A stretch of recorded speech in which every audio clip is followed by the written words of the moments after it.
ठहरा हुआ पानी उत्साह लाता नहीं, ठहरा हुआ पानी उत्साह लाता नहीं।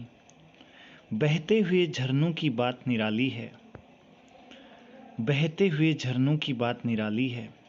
हर बार एक नई सुबह, एक नया मोड़, नया आसमां, एक नई शुरुआत जरूरी है।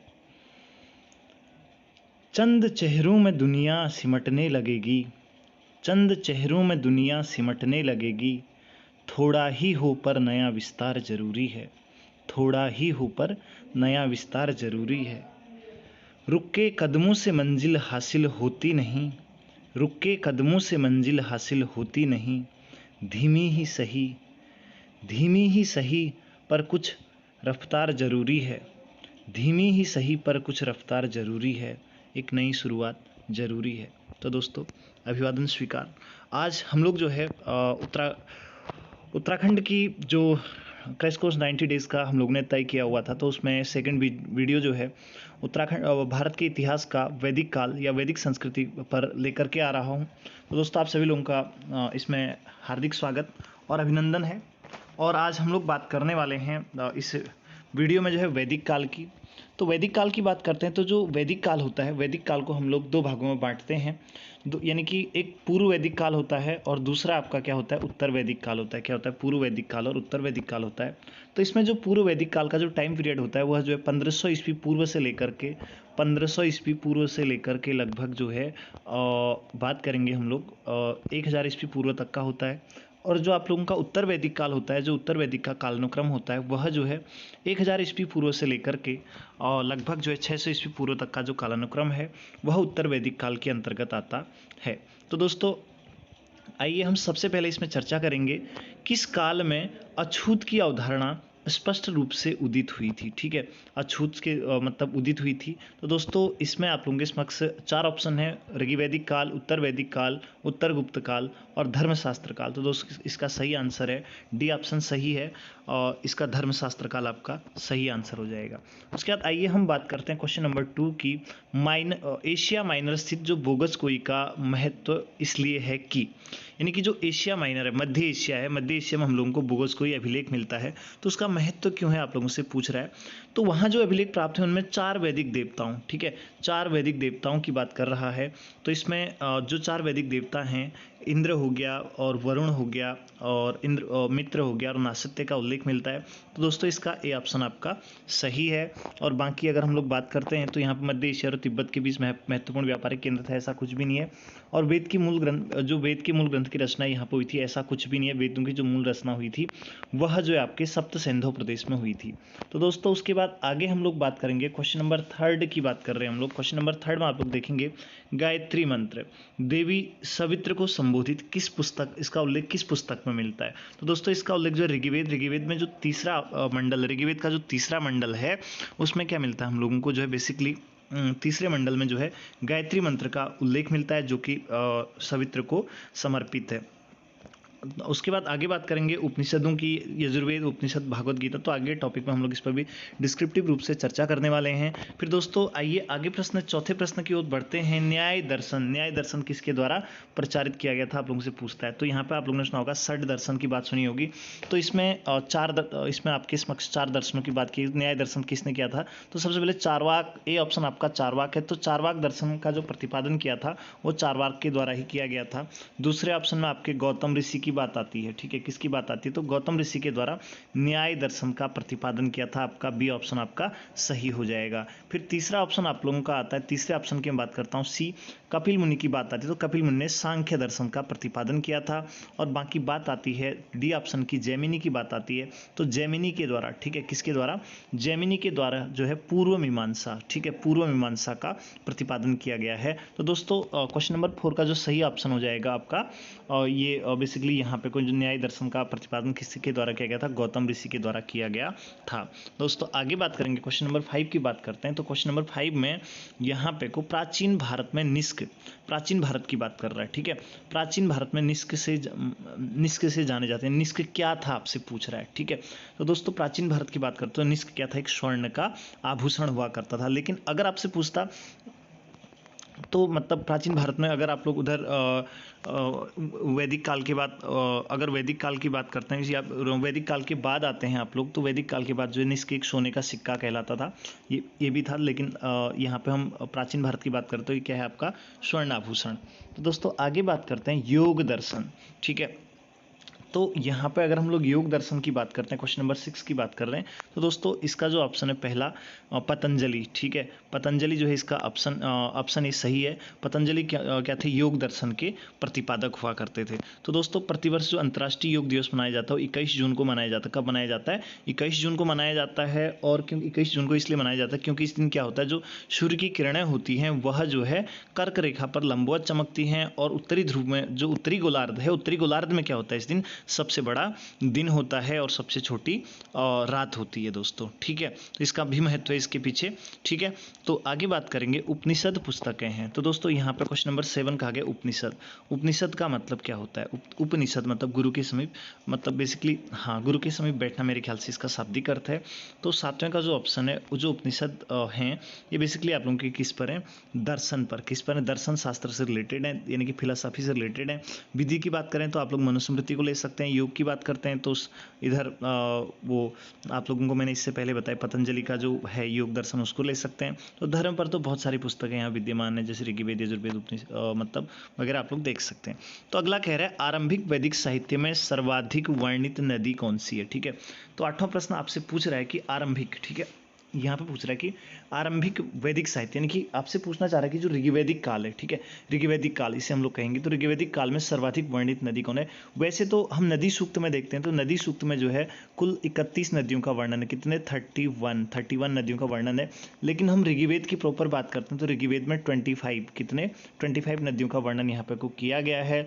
और ऋग्वेद में सबसे महत्वपूर्ण नदी कौन सी है? सिंधु नदी की बात करते हैं, यानी कि जिसे हम इंडस नदी भी कहते हैं। इंडस वैली सिविलाइजेशन हम पहले पढ़ा चुका हूँ आप लोगों को। तो जो सिंधु नदी थी, सिंधु नदी की मैं बात करता हूँ, ठीक है। तो सिंधु नदी जो है सबसे ऋग्वैदिक काल में सबसे महत्वपूर्ण नदी थी। और उसके बाद आगे बात करते हैं सर्वाधिक वर्णित नदी की। अगर जहाँ पे को बात आती है तो सर्वाधिक वर्णित नदी भी कौन सी थी? सिंधु नदी थी। लेकिन आगे बात करते हैं यहाँ पे शतुद्री हो गई और गंगा हो गई। तो गंगा नदी का तो खैर वर्णन नहीं मिलता, लेकिन यहाँ पे एक सरस्वती नदी आपसी ऑप्शन पर भी हम लोग चर्चा करेंगे, क्योंकि आप लोगों के लिए सबसे महत्वपूर्ण है। तो ऋग्वैदिक काल में जो सबसे पवित्र नदी की का क्वेश्चन अगर आपसे पूछता है तो आपकी सबसे पवित्र नदी कौन सी थी? सरस्वती नदी थी। और ऋग्वेद में या नदी सूक्त में जो है सरस्वती को नदीत्मा, मातेत्मा, देवीत्मा के नाम से जाना गया है, ठीक है। तो दोस्तों आगे बात करते हैं उपनिषद काल की बात करते हैं। किसकी? उपनिषद काल। 9वें क्वेश्चन की। तो उपनिषद काल के राजा अश्वपति कहाँ के शासक थे? यह आप लोगों से पूछ रहा है, क्वेश्चन नंबर 9वां।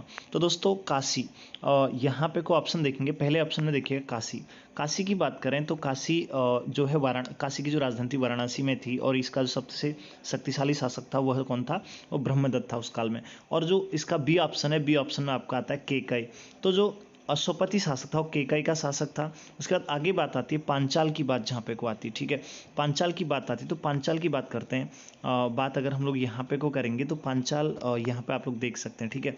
जो पांचाल है, पांचाल जो वर्तमान का मतलब पांचाल भी 2 भागों में विभाजित था, एक उत्तरी था एक दक्षिणी था। तो उत्तरी पांचाल की राजधानी अहिछत्र थी, वर्तमान बरेली हम लोग कह सकते हैं। और जो दक्षिणी पांचाल था उसकी राजधानी काम्पिल्य, और ठीक है, काम्पिल्य थी, जिसे हम लोग क्या कहते हैं? फर्रुखाबाद कहते हैं, ठीक है। तो आगे बात करते हैं आध्यात्म ज्ञान। आध्यात्म ज्ञान के विषय में नचिकेता और यम संवाद किस उपनिषद से प्राप्त होता है? किस उपनिषद से प्राप्त होता है ये आप लोगों से पूछ रहा है, ठीक है। कौन से रिलेटेड है? आध्यात्म से रिलेटेड है। तो दोस्तों यहाँ पे ये ऑप्शन आपको दे रखा है बृहदारण्यक उपनिषद। इसकी चर्चा करते हैं। तो बृहदारण्यक जो उपनिषद है इसका संबंध जो है यजुर्वेद से। किससे है? यजुर्वेद से इसका संबंध है। और बृहदारण्यक उपनिषद में, ठीक है, बृहदारण्यक उपनिषद में जो है याज्ञवल्क्य और गार्गी संवाद का जिक्र होता है। ये बात आप ध्यान रखिएगा। उसके बाद लेकिन आपसे पूछ के आ रहा है यम नचिकेता संवाद या नचिकेता यम संवाद पूछ रहा है। उसकी कहानी सुनी होगी आप लोगों ने, इसके बारे में नहीं सुनी है तो कभी क्लास में पढ़ाऊंगा, है ना। तो उसके बाद दूसरा आता है छांदोग्य उपनिषद। तो छांदोग्य उपनिषद की अगर हम लोग बात करते हैं तो इसका संबंध किससे है? इसका छांदोग्य उपनिषद का संबंध जो है सामवेद से। किससे है? सामवेद से दोस्तों।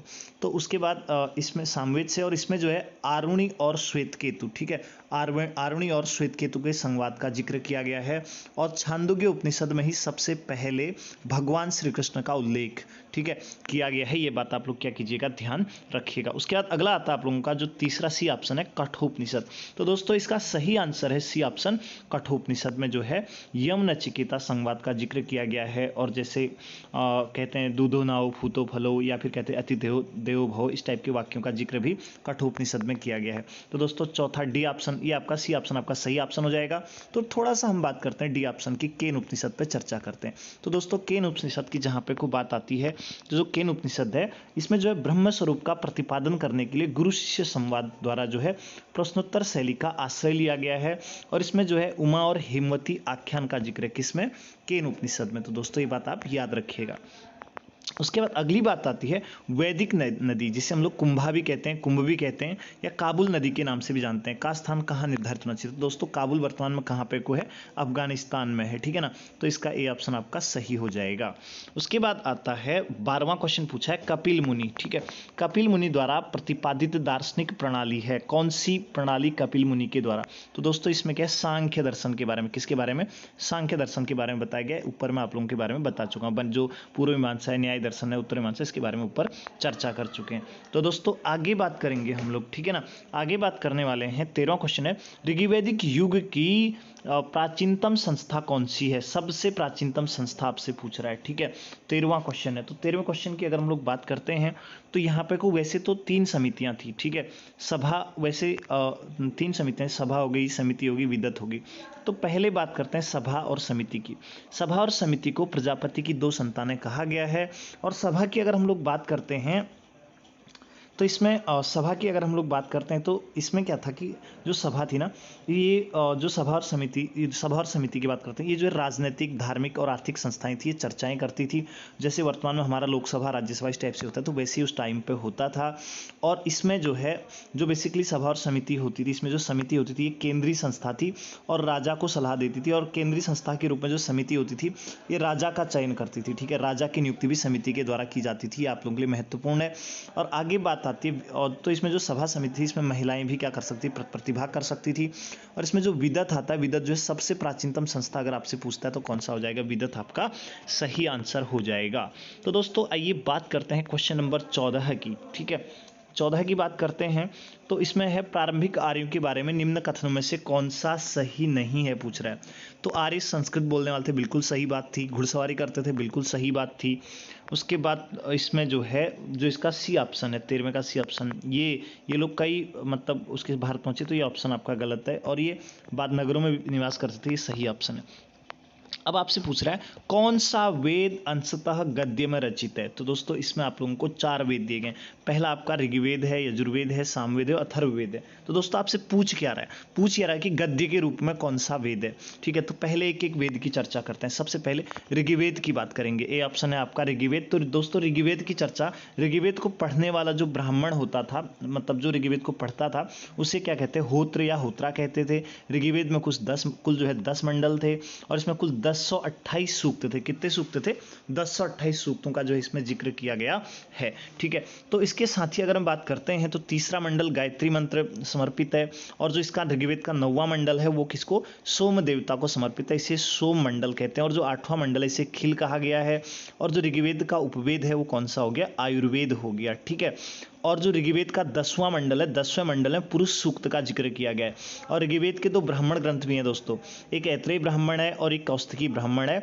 और इसमें सबसे प्राचीन मंडल अगर आपसे पूछता है ऋग्वेद का, तो दूसरा और 7वां मंडल सबसे प्राचीनतम मंडल हैं, जिन्हें गोत्र मंडल के नाम से जाना जाता है, ठीक है। तो दोस्तों आगे बात करेंगे, पहले और 10वें मंडल को सबसे बाद में जोड़ा गया था, ध्यान रखिएगा।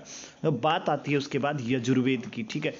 ऋग्वेद के बाद जो दूसरा ऑप्शन आपका आता है यजुर्वेद की बात आती है। तो दोस्तों यजुर्वेद, यजु का अर्थ होता है, यजु इसमें तोड़िएगा, यजु का देखिएगा, यजु, तो इसमें यजु का अर्थ होता है यज्ञ करने की विधि। तो यज्ञवेद क्या है, गद्य व पद्य दोनों में है, ध्यान रखिएगा। जो यजुर्वेद है गद्य और पद्य दोनों में है, ध्यान रखिएगा। तो इसका बी ऑप्शन आपका सही हो जाएगा। यजुर्वेद की बात करते हैं तो यजुर्वेद कि अगर इसमें जो है दो भाग हैं, इसके दो भाग हैं, एक शुक्ल यजुर्वेद है, एक कृष्ण यजुर्वेद है। तो जो शुक्ल यजुर्वेद है वो पद्य में है, इसे जो वाजसनेयी संहिता भी कहा जाता है। और जो आपका कृष्ण यजुर्वेद है, कौन सा कृष्ण यजुर्वेद है, तो कृष्ण यजुर्वेद किसमें आपका गद्य में है। तो दोस्तों आगे बात आती है इसके ब्राह्मण, मतलब इसका जो ब्राह्मण है सतपथ ब्राह्मण, यजुर्वेद से संबंधित जो ब्राह्मण है सतपथ ब्राह्मण है, इसे सतपथ ब्राह्मण और तैतृय ब्राह्मण है। और इसमें जो है अगर हम लोग बात करते हैं तो इसे तांडव ब्राह्मण भी कहा जाता है। किसको? सतपथ ब्राह्मण को तांडव ब्राह्मण भी कहा जाता है। और यजुर्वेद को पढ़ने वाला जो ब्राह्मण होता है उसको अध्वर्यु कहते हैं।